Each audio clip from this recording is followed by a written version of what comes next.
जंगल झाड़ी मारा माये धुनी। अब्बड़ अखंड जंगल झाड़ी माँ धुनी लारा माये।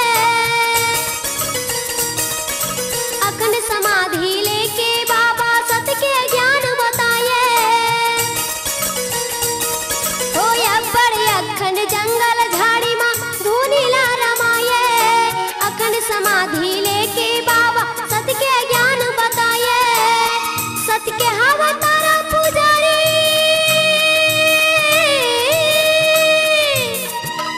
सत के हवा तारा पुजारी। सत माया के दिया जलाए कैसे जंगल झाड़ी मारा माये धुनी। कैसे जंगल झाड़ी मारा माये धुनी। कैसे जंगल झाड़ी मारा माये धुनी। कैसे जंगल झाड़ी मारा माये धुनी। बोल गुरु घासीदास बाबा की। ए सन्ना हो नन्ना नाना रे हो ललना। सन्ना हो नन्ना नाना रे हो ललना। सन्ना हो नन्ना नाना रे हो ललना।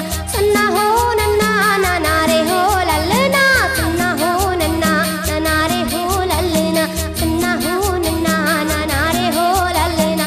कारी कारी टूरिये भंडारी पारक टूरिये। खेले बार आए है खेलाए बर ललना। खेले बार आए है खेलाए बर ललना। कारी कारी टूरिये भंडारी पारक टूरिये। खेले बार आए है खेलाए बर ललना। खेले बार आए है खेलाए बर ललना। सन्ना हो नन्ना नाना रे हो ललना। सन्ना हो नन्ना नाना रे हो ललना। सन्ना हो नन्ना नाना रे हो ललना। सन्ना हो नन्ना नाना रे हो ललना।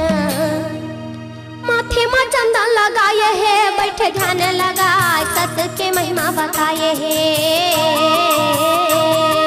माथे में चंदन लगाए है बैठे ध्यान लगाए सत के महिमा बताए है। सत्य ज्ञान सुनाए सबके मन लभाए। सत्य ज्ञान सुनाए सबके मन लभाए। सत्यनामी के वो पुजारी ये पुजारी संगवारी। सत्यनामी के वो पुजारी ये पुजारी संगवारी। ये माथे में चंदा लगाए है बैठे ध्यान लगाए सत्य के महिमा बताए है। माथे में चंदा लगाए है बैठे ध्यान लगाए सत्य के महिमा बताए है। सत्य ज्ञान सुनाए सबके मन लभाए। सत्य ज्ञान सुनाए सबके मन लभाए। सत्यनाम के वो पुजारी ये पुजारी संगवारी। सत्यनाम के वो पुजारी ये पुजारी संगवारी। सत्यनाम के वो पुजारी ये पुजारी संगवारी। बोले गुरु घासीदास बाबा की। बाबा के महिमा बताओ काला। बाबा के महिमा बताओ काला। या धनागर चला ये महबू के लाला। दीदी नहीं जान भैया नहीं जान मोला सौख लागे देखे भूख भागे नारे हो। मोरे राहुल गिरा वो शिवरी नारायण छाता के पहाड़ तरस करे जावन हो।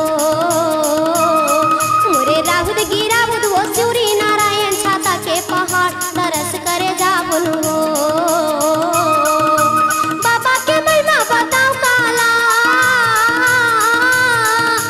बाबा के महिमा बताओ काला। अधर नगर चला ये महबू के लाला। दीदी नहीं जान भैया नहीं जान मोला सौख लागे देखे भूख भागे न हो। मोरे राहुल गिरा वो शिवरी नारायण छाता के पहाड़ तरस करे जावन हो।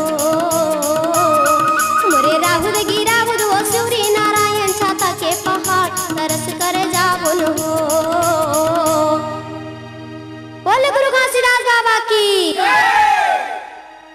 ए महिमा तोला मोर बसा के जगमा दिया ना जला के।